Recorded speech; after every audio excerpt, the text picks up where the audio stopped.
আপসটা সংগ্রাম, জয় বাংলা, জয় বাংলা।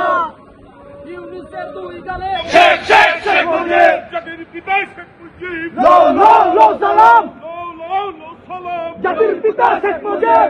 আপসটা সংগ্রাম, সংগ্রাম সংগ্রাম, সংগ্রাম সংগ্রাম, আপসটা সংগ্রাম, জয় বাংলা, জয় বাংলা। 22শে এপ্রিল মঙ্গলবার সাবেক প্রধানমন্ত্রী শেখ হাসিনার বিরুদ্ধে আইসিটি মামলার প্রতিবাদে যুক্তরাজ্য আওয়ামী লীগের উদ্যোগে লন্ডনস্থ বাংলাদেশ হাই কমিশন এর সামনে এক প্রতিবাদ ও বিক্ষোভ সমাবেশ অনুষ্ঠিত হয়েছে।